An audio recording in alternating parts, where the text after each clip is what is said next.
Si prospettano 3 settimane in zona rossa per il Friuli Venezia Giulia a partire da lunedì, un'ipotesi tutt'altro che remota dopo il decreto approvato dal Consiglio dei Ministri che prevede il lockdown per Pasqua. L'ingresso in zona rossa fa scattare la didattica a distanza anche alle elementari. Preoccupati i genitori costretti ai salti mortali per dividersi tra scuola e lavoro, e a Cervignano insorgono i maestri. Opposizione all'attacco della giunta Fontanini per non aver bloccato la realizzazione di una nuova struttura commerciale al posto dell'ex Dormish. Il sindaco, il dialogo sul futuro dell'area è ancora aperto. Nonno Beppi, Arzillo centenario di Udine, in questi giorni ha fatto il vaccino, un momento che attendeva con ansia, nessun effetto collaterale, per restare in forma fa ginnastica ogni giorno. Alla vigilia della gara di Genova, Gotti ha parlato della sfida del Marassi, ma anche della multa per la cena con altre 7 persone. Giusta la sanzione, giusto chiedere scusa.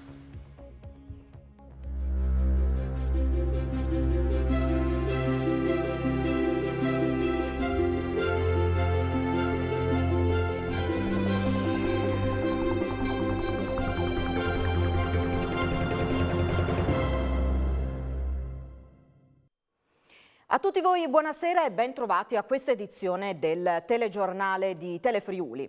Un weekend in arancione, poi con ogni probabilità il Friuli Venezia Giulia sarà in zona rossa per 3 settimane. Questo accadrebbe per effetto del decreto approvato oggi che, dopo quello di Natale, prevede il lockdown anche per Pasqua.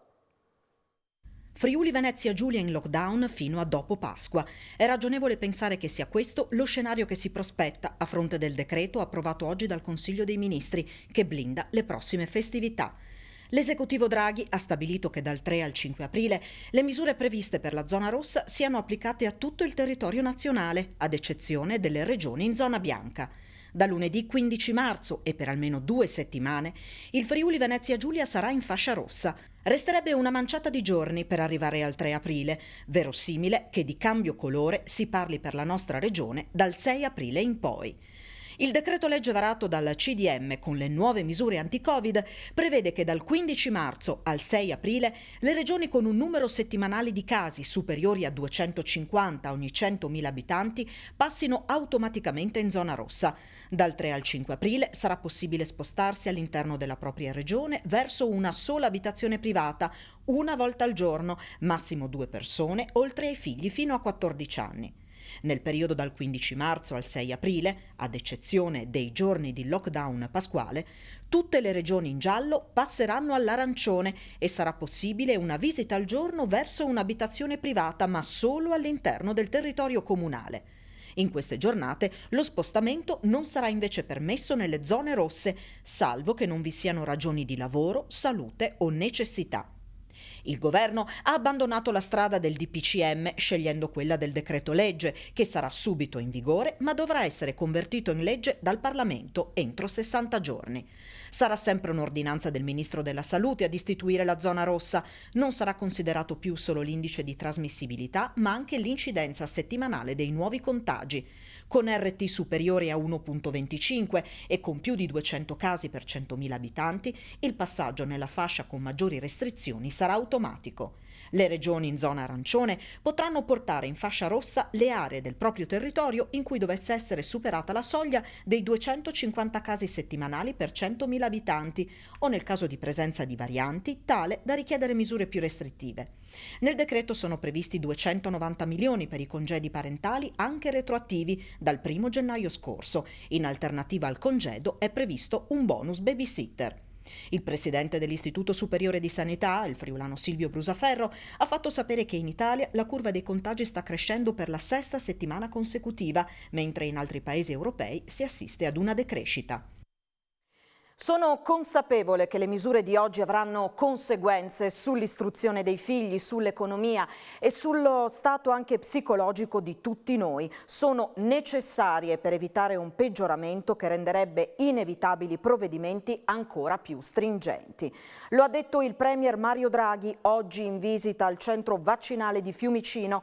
A più di un anno dall'inizio dell'emergenza purtroppo c'è una nuova ondata di contagi, ha detto nel suo intervento. Nell'ultima settimana più di 100 250.000 infezioni contro le 131.000 della settimana precedente, un incremento di ricoverati quasi di 5.000 persone, della terapia intensiva di 600 unità. Questi numeri impongono massima cautela per limitare il numero di morti e impedire la saturazione delle strutture sanitarie. Draghi ha poi aggiunto che a queste misure si accompagna l'accelerazione della campagna vaccinale. Il nostro obiettivo, ha detto, è che ci si possa vaccinare non solo negli ospedali, ma anche nelle aziende, nelle palestre, nei parcheggi come questo di Fiumicino. Poi un passaggio sul blocco di un lotto di vaccini AstraZeneca. È una decisione precauzionale, ha precisato Draghi. L'EMA sta esaminando i casi sospetti, ma ha anche consigliato di proseguire col suo utilizzo, ha spiegato il Premier. E i casi di reazione avversa al vaccino AstraZeneca che hanno provocato alcuni casi di coaguli del sangue, risultati fatali, stanno appunto preoccupando l'opinione pubblica. Secondo il responsabile del centro trombosi di Pordenone, si tratta però di un legame tutto da stabilire, servono comunque le dovute cautele. Servono attenzione e i dovuti accertamenti, ma non si devono creare allarmi attorno alle reazioni avverse al vaccino AstraZeneca che forse hanno portato a 3 morti in Italia legate a trombosi e coaguli del sangue e al ritiro di un lotto del siero anche in Friuli Venezia Giulia. A mettere ordine sulla correlazione è il medico Pietro Tropeano, responsabile del centro trombosi dell'ospedale di Pordenone. Si è parlato di trombosi e noi di trombosi ne abbiamo viste tante durante e le vediamo ancora nelle infezioni da Covid. Si ha questa attivazione che porta ai microtrombi che si depositano in diversi vasi dell'organismo. Questo passaggio è in questo momento messo un po' in fase di studio in pazienti che hanno assunto dosi di vaccino AstraZeneca. In questo momento non abbiamo nessuna certezza che il vaccino possa provocare degli effetti di alterazione della coagulazione. Coagulazione del sangue e Covid restano fortemente correlati, per questo i vaccini meritano le dovute attenzioni da parte del mondo della sanità. In questo momento siamo in attesa di verifiche ed è giusto che il lotto sia stato sospeso. L'Agenzia Europea del Farmaco non ha sospeso comunque il vaccino su base europea, si sta indagando su questi effetti. Che ci siano stati 20 o 30 episodi di trombosi su 5-10 milioni di vaccini somministrati, questo però non ci può dire esattamente che esiste un nesso di casualità. 14 oggi le persone che hanno perso la vita con Covid in Friuli Venezia Giulia. Su 8.595 tamponi molecolari eseguiti sono stati rilevati 635 nuovi contagi con una percentuale di positività del 7,38% e su 3.829 test rapidi antigenici realizzati sono emersi 336 casi, l'8,77%. I ricoveri delle terapie intensive sono 65, mentre quelli in altri reparti sono 498. Aumentano le persone in isolamento che oggi sono in tutto 13.178. Anche i numeri sull'isolamento registrano una impennata. Si diceva del Friuli Venezia Giulia che da lunedì sarà in zona rossa. Il ministro della Salute Roberto Speranza firmerà l'ordinanza in tal senso domani e quindi si va verso nuove restrizioni. Ci sono già diverse preoccupazioni. Punto e a capo a un anno di distanza dal primo lockdown. Questa è la constatazione di Confcommercio e Confesercenti. Alle microimprese evidenziano sono stati chiesti sacrifici, ma i ristori sono stati inadeguati e i conti da pagare restano. Ci si aspettava qualche piccola luce in fondo al tunnel, invece siamo ritornati a un anno fa. Giovanni D'Apozzo, vicepresidente nazionale e presidente regionale di Confcommercio del Friuli Venezia Giulia, commenta con grande preoccupazione il ritorno della regione in uno scenario da lockdown, con la chiusura pure dei negozi dopo quella di bar e ristoranti in zona arancione. Alle microimprese, che ricordiamo essere la spina dorsale dell'economia italiana, afferma dal canto suo Marco Zoratti, vicepresidente di Confesercenti del Friuli Venezia Giulia, in In quest'ultimo anno sono stati chiesti moltissimi sacrifici, ma a fronte di tutti gli sforzi, dell'impegno a reinventarsi, a trovare nuove soluzioni, i ristori sono stati inadeguati, mentre i conti da pagare restano. Abbiamo sentito a tal proposito alcune voci. Diciamo che viviamo la giornata, la situazione è diventata insostenibile, tra reperibilità di prodotti e turnazioni per noi è diventata veramente difficile. Adesso pare che da lunedì arrivi un'ulteriore stretta e con le attività commerciali per noi che siamo aperti con l'asporto sarà ancora più difficile. E ci sono delle attività che comunque in zona rossa rimarranno aperte. Abbiamo la possibilità di rimanere aperti, speriamo che qualcuno ci sia, però sicuramente non ci sarà come nella normalità, ecco, comunque in zona arancione. Sarà un disastro perché nuovamente le chiusure, nuovamente l'azienda perderemo noi dipendenti. Speriamo solo che in questo periodo appunto la gente rispetti le regole in modo tale da poterne uscire, perché non ne possiamo più. Preoccupate le categorie economiche, preoccupati anche i genitori dei bambini che frequentano le scuole primarie, anche loro in didattica a distanza a partire da lunedì. Per mamme e papà ripartono i salti mortali per dividersi tra scuola e lavoro. Non è stato un venerdì come gli altri per i bambini delle elementari. All'uscita di scuola hanno salutato i compagni, scambiandosi già gli auguri di Pasqua, e gli insegnanti, che hanno dato loro appuntamento a lunedì, ma davanti a un computer. Con la zona rossa, tutti gli oltre 140.000 studenti del Friuli Venezia Giulia da inizio settimana prossima saranno in didattica a distanza. Una situazione che spaventa e preoccupa moltissimo i genitori dei piccoli della primaria, che necessitano di un costante supporto per seguire le videolezioni. A questo punto si balla. Siamo logisticamente preparati, psicologicamente no. Non tutti possono stare in smart working e poi anche chi può stare in smart working ha comunque difficoltà, perché i bambini, soprattutto quelli di prima e di seconda elementare, vanno seguiti, quindi non è che si può accendere il computer e da soli seguono la lezione. È l'ennesima conferma che viviamo in una società che tiene poco conto delle esigenze dei bambini e delle famiglie, che però non hanno magari spesso la possibilità di prendere ferie, prendere congedi parentali, perché sono tutte cose belle scritte sulla carta ma poco attuabili in concreto. Conciliare lavoro e figli per molte mamme è un dramma, molte di loro sono letteralmente disperate, anche per aver avuto la conferma solo all'ultimo momento. Siamo stanchi, siamo stanche, siamo preoccupati e preoccupate. Mi sento più sicura a sapere che mio figlio sia a scuola, soprattutto per l'età che ha. 7 anni non credo che si parli di istruzione, ma è la relazione che va ben oltre l'istruzione. Ho 3 figli e siamo 2 liberi professionisti. Porterò mio figlio con me dai clienti. Le preoccupazioni non arrivano solo dai genitori ma anche dagli insegnanti. Un gruppo di maestre della scuola primaria dell'Istituto Comprensivo di Cervignano ha scritto una lettera inviata alla nostra redazione in cui si dice di ritenere ingiusta e arbitraria la chiusura di tutte le scuole. Molte, affermano in questa lettera, non presentano un aumento esponenziale o significativo di assenze dovute a infezione da Covid-19 e relative varianti tale da giustificare il passaggio alla didattica a distanza. Inoltre tutto ciò rischia di ledere il diritto all'istruzione, alla relazione, alla socialità e al gioco, fondamentali per l'integrità psicofisica dei bambini. Della lettera delle maestre di Cervignano si parlerà nella puntata di questa sera di Screenshot a partire dalle 19:45 con Davide Vicedomini. Chiederemo alla neuropsichiatra Silvana Cremaschi di commentare appunto la lettera di questi insegnanti di Cervignano. Ospite della trasmissione anche il presidente regionale di Confcommercio Giovanni D'Apozzo.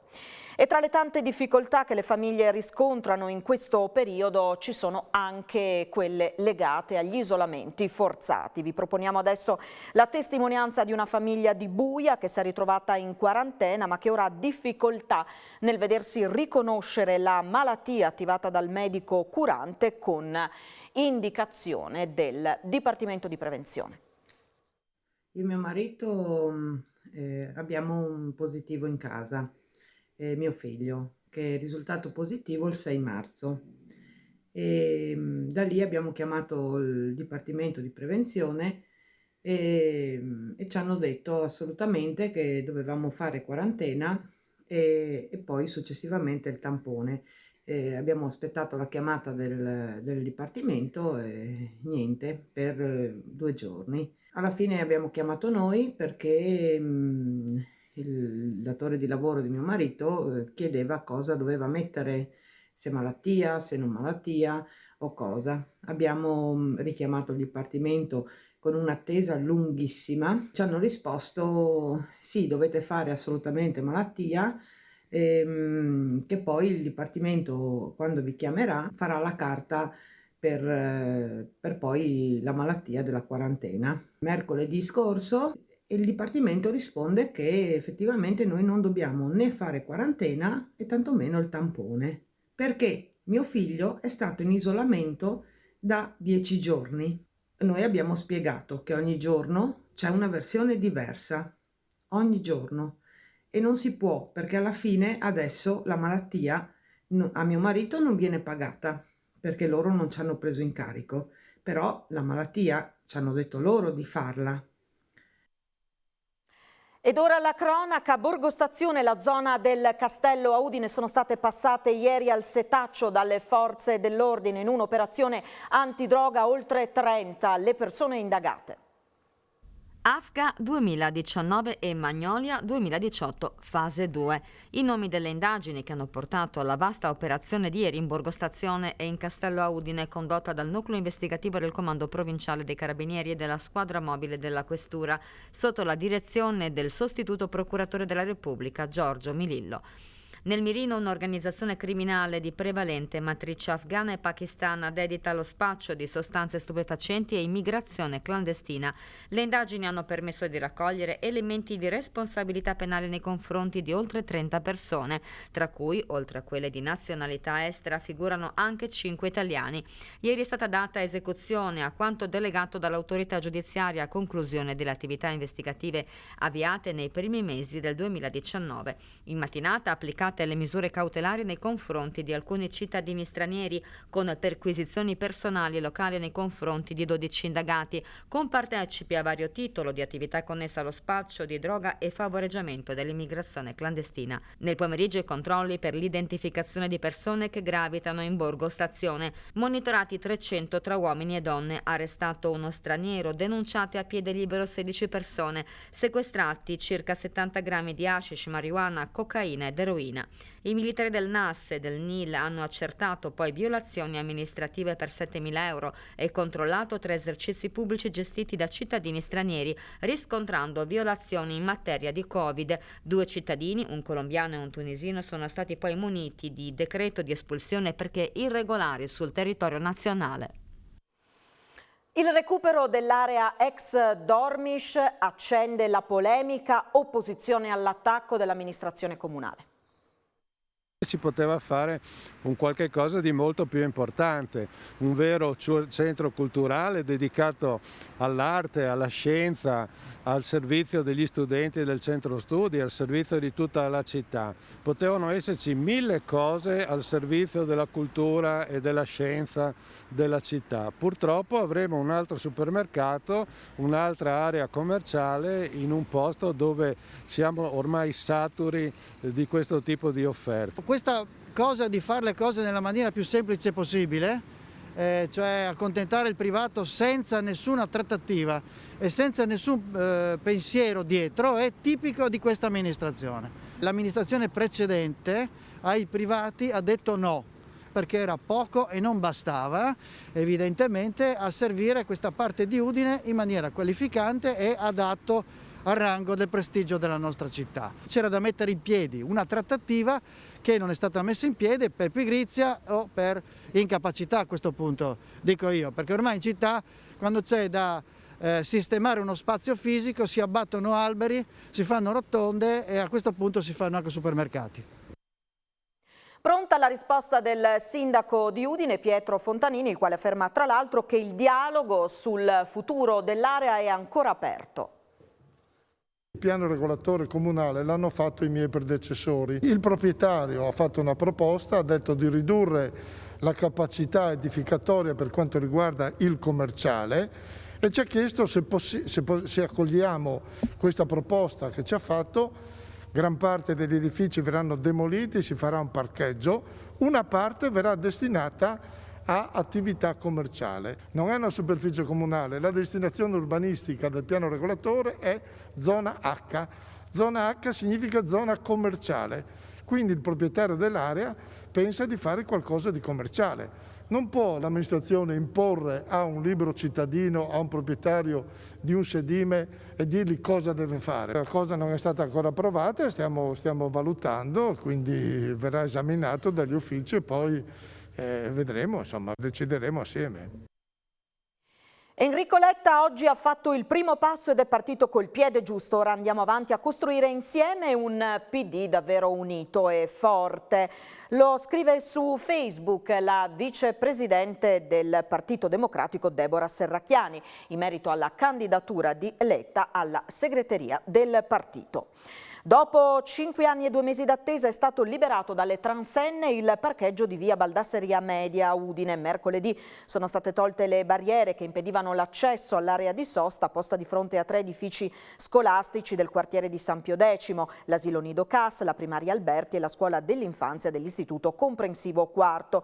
Il parcheggio di 1500 metri quadrati era stato vietato al transito alla sosta da inizio novembre 2015 a causa di un lungo braccio di ferro che si era creato tra il comune e il proprietario dell'area. Numerose da quel giorno le proteste di genitori e residenti per il traffico, per le auto in doppia fila. Non sono peraltro mancati anche gli incidenti che hanno coinvolto anche minori durante l'attraversamento della strada. L'area, come ha confermato il vice sindaco Loris Michelini, è stata ceduta dallo stesso proprietario. La situazione legale, seguita in prima persona dall'assessore Silvana Olivotto, ha portato ad un accordo tra le parti. E il progetto di riqualificazione del quartiere San Domenico di Udine è stato al centro della seduta straordinaria della Giunta Comunale di Udine. Vediamo.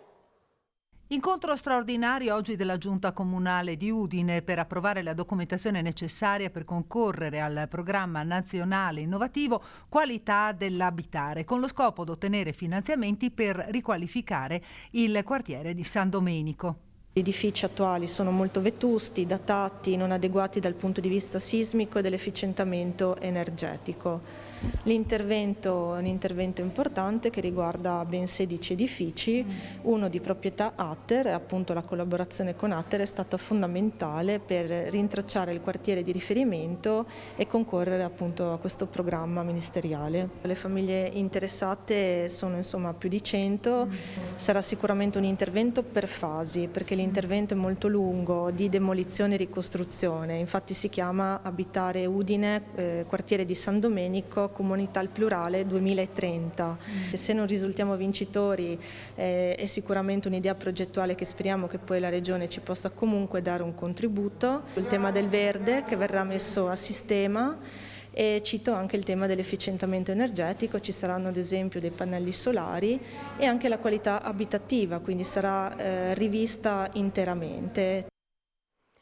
Nel 2020 la cassa integrazione e il blocco dei licenziamenti hanno salvato l'occupazione in Friuli Venezia Giulia, unica regione italiana che nell'anno della pandemia ha fatto segnare un aumento pari al più 0,4% sul 2019.